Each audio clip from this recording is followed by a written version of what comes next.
Thinking about a new home studio or already have one? I've designed and set up hundreds of critical listening rooms, and in this video we'll talk about the top 5 home studio mistakes that are still being made during design and installation. Actually, we'll do 6, plus a very valuable bonus. Let's get into it.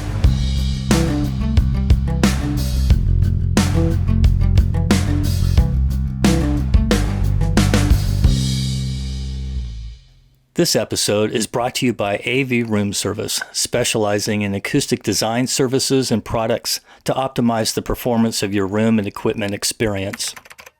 Visit us at avroomservice.com or book a call to speak with me to see how I can help you get the most out of your room and gear.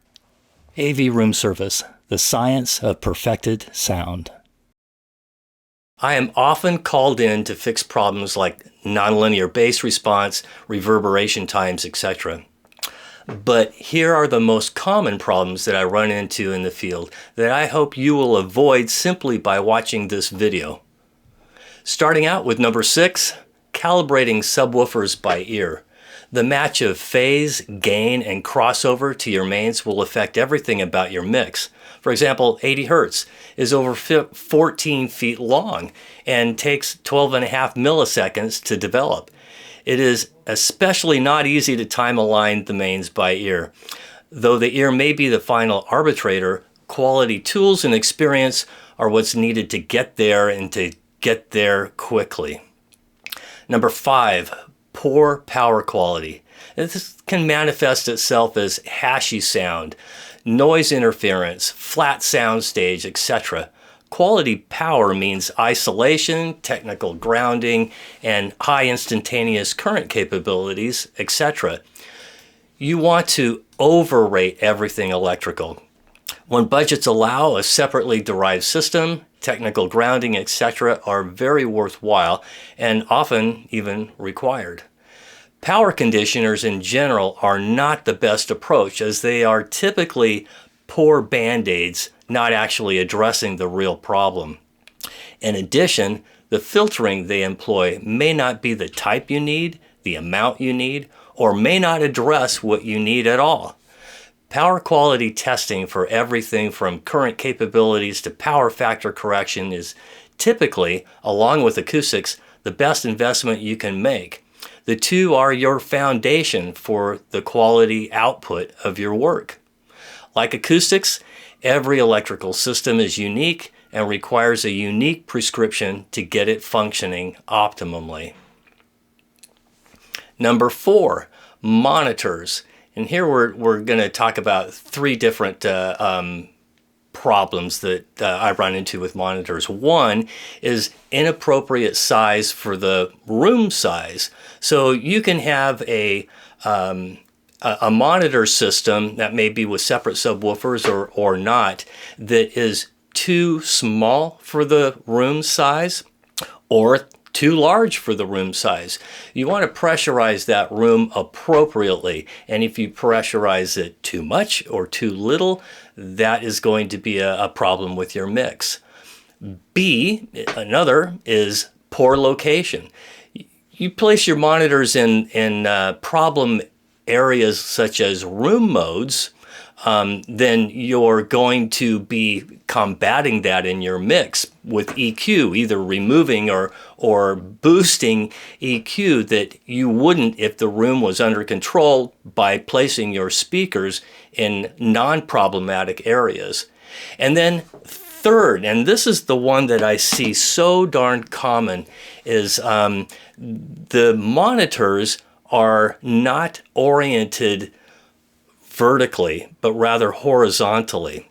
Now, behind me here, I've got a mock-up of a setup, and obviously this isn't where I do any work, but I've got here it's a stage monitor, but it's vertically mounted, the tweeter above the tweeter. And so as I move my head across, as I'm mixing, the time alignment between the tweeter and the woofer to my ear is going to remain the same. And if I have this mounted horizontally, like that, now as I move my head across horizontally, the distance between the tweeter and the woofer are going to be changing, and they will no longer be time aligned. So having the monitor up and down vertically is going to be a big saver as far as sound quality in your mixes. Number 3, the mix position is placed where it is most convenient rather than where it will sound best. Just like speakers, if we place our head near a boundary or in room mode problems, or we have some non-symmetry regarding reflections and so forth, it'll make the mixing process slow and frustrating and require fixes in order to sound good elsewhere. So we need to, if you place your ears or your loudspeakers in problematic areas, and your mixes will reflect it. So avoid that as much as possible. Number 2, acoustic imbalances. Poor absorber and or diffuser types in the wrong quantities and at the wrong locations.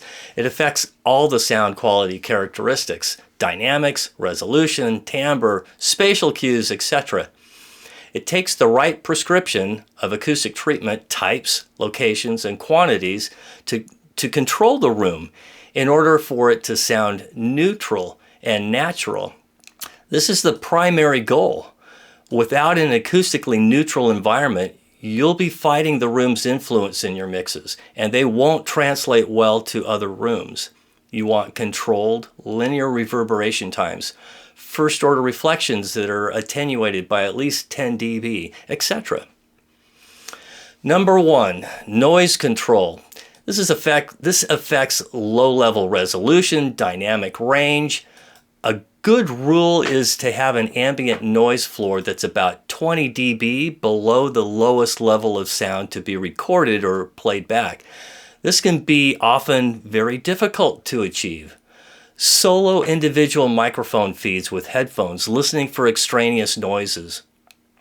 Pay attention to the interior equipment noise like HVAC, furnishings, even trinkets buzzing and rattling.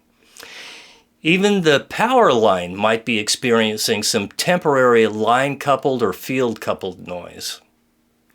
Here's the bonus I was talking about. Decoupling speakers from the structure. Isolate the speakers from the structures so that they sound best and so that the room is quieted and so that those in adjacent spaces aren't annoyed by them. A subwoofer can be heard in other parts of the home unless it's decoupled from the structure. The low frequency energy gets into the structure from the cabinet moving, and then whatever it's resting on, maybe the floor itself, and that gets into the floor, the walls, and the ceiling, the entire structure. So the subwoofer can be heard at the other end of the house. By simply decoupling it, it won't. And this also means that the structure itself, the shell is now quieted. And most people have never experienced that.